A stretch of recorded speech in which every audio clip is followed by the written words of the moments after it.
South China सी में चीन ने 2 मिसाइलें दागी। अज्ञात टारगेट पर चीन का मिसाइल अटैक।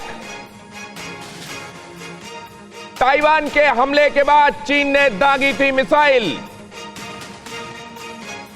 आज सुबह 11:45 पर चीन की तरफ से ये मिसाइलें दागी गईं। ताइवान की मीडिया के हवाले से यह बहुत बड़ी खबर। साउथ चाइना सी में चीन ने 2 मिसाइलें दागी। गुरमीत साहब जी, आपने जो इनपुट दी है अभी मीडिया की, देखिए ये जो चिंगारी है, ये स्पार्क है, ये अवश्य ही बढ़ेगा। आपने बताया कि साउथ चाइना सी के अंदर में चाइना ने 2 मिसाइल दागी हैं। थोड़े ही दिन पहले जब साउथ चाइना सी के अंदर में अमेरिका के एयरक्राफ्ट की हरकत थी, तो चाइना ने 2 मिसाइल दागी थी, DF-21 और DF-26। अभी जिस प्रकार से ये चाइना की हरकतें हैं, ये जो प्रोवोकेशन है, ये जो अग्रेसिवनेस है, इसके कारण चाइना गलतियां ही करता जा रहा है। और आपने तो देखा है, एक ही दिन के अंदर में 2 इलाके उसने एक्टिवेट कर दिए हैं। और अगर मैं बोलूं कि पिछले 4-5 दिन के अंदर में इंडिया चाइना बॉर्डर भी एक्टिवेट किया है, ईस्ट लद्दाख में भी एक्टिविटी है, ताइवान में भी आज उन्होंने ये किया है। और जिस प्रकार आपने बताया है कि साउथ चाइना सी में मिसाइल फायर किए हैं, तो ये तीनों ही फ्रंट के ऊपर में चाइना इसी प्रकार अग्रेसिव और प्रोवोकेटिव है। लेकिन सबसे बड़ी बात ये है कि जो ताइवान ने अपनी अलर्टनेस, प्रिपेयर्डनेस। गुरमीत साहब आपके पास मैं आ रहा हूं। सोई साहब आपके पास, जैनी साहब आप तैयार रहिएगा। लेकिन उससे पहले अहम खबर, साउथ चाइना सी में चीन ने पलटवार किया है। ताइवान के हमले के बाद चीन ने किया पलटवार। चीन ने साउथ चाइना सी में पलटवार किया है और इसकी खबर हम आपको दिखा रहे हैं। अपना सुखोई गिरने के बाद चीन ने मिसाइलें दागी थी, लेकिन जाहिर है वो पलटवार तो कर रहा है, लेकिन साथ में ये भी देख रहा है कि अपने बचने का स्कोप भी छोड़ता रहे। जैनी साहब के पास मैं जा रहा हूं क्विक कमेंट के लिए। जैनी साहब, थैंक यू दिनेश। पिछले 1 घंटे में मुझे पहली बार मौका दिया आपने बोलने के लिए। थोड़ा समय दीजिए बताने का। Please sir. जिस जोश के साथ में आप ये ताइवान वाला इंसिडेंट नरेट कर रहे हैं, मुझे एक बात का जरूर इसमें यकीन है कि इससे लद्दाख के ऊपर से प्रेशर हट जाएगा।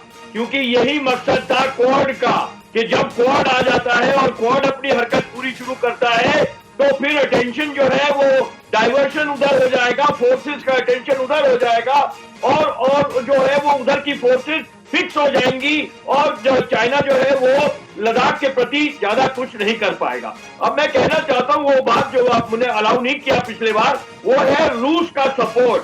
देखिए एससीओ की मीटिंग हो रही है। आप याद रखें कि जब ये लद्दाख का चक्कर शुरू हुआ था, तब भी जब रक्षा मंत्री गए थे वहां पर वो सेलिब्रेशन के लिए, तब भी क्या रुख था रक्षा का? ये रुख था कि भाई आप अपने आप सॉर्ट आउट कर लो, हमको उम्मीद है कि आप अपने बीच में सॉर्ट आउट कर लेंगे। आप ये ताइवान तो और भी बड़ी चीज है रक्षा के लिए, क्योंकि ताइवान के ऊपर में अमेरिका का हाथ है, अमेरिका का वरदान है। इसलिए रक्षा फालतू पंगा नहीं रहेगा बीच में, क्योंकि उसको अंदरूनी हालत मालूम है, जीपिंग की सिचुएशन पता है, चाइना की इकोनॉमी पता है, चाइना घिर गया है पता है, उसको पता है कि ये गलतियां कर रहा है। इसलिए रक्षा उनके सपोर्ट में, मेरा मानना है, खुलकर उनके सपोर्ट में नहीं आएगा। ये बहुत बड़ी गलती करी है चाइना ने। फॉर्मोसा को एक सोते हुए हाथी को उन्होंने और फॉर्मोसा तो यही मौका ढूंढ रहा था दिनेश, फॉर्मोसा यही मौका ढूंढ रहा था कि कोई उनको ललकारे, कोई उनको उंगली करे, तब दिखाएगा वो फॉर्मोसा। क्योंकि फॉर्मोसा को हम छोटा सा ये टापू ना समझे, उसके ऊपर में अमेरिका जैसे पावर की छतरी है, वो इजराइल जैसा स्ट्रॉन्ग है। उसको छुआ आपने बर्रे के छत्ते को, तो फिर फॉर्मोसा उसकी जो सैनिक शक्ति है, उनकी जो आधुनिक आर्मामेंट्स है, वो कहीं ज्यादा, हमसे भी ज्यादा बेहतर है उनके पास में दिनेश। ये कहना है जैनी साहब का। जैनी साहब, खबरों को बताने के लिए उद्यत रहता हूं, इसलिए मुमकिन है कि उस बीच आपके पास नहीं आ पाया हूं। तो अभी आपने जो कहा उसके लिए मैं उसको समझते हुए आपके पास क्विकली आऊंगा दोबारा। और उस समय जो आपको इनकन्वीनियंस हुआ उसके लिए माफी। लेकिन ये अहम खबर आपको बता दें, अज्ञात टारगेट पर चीन का मिसाइल अटैक। पोस्चरिंग अब भी करना नहीं छोड़ रहा है चीन। जैसे ही वहां पर उसके फाइटर जेट को शूट किया गया, वैसे ही उसने अज्ञात जगह पर साउथ चाइना सी में मिसाइलें दागी हैं।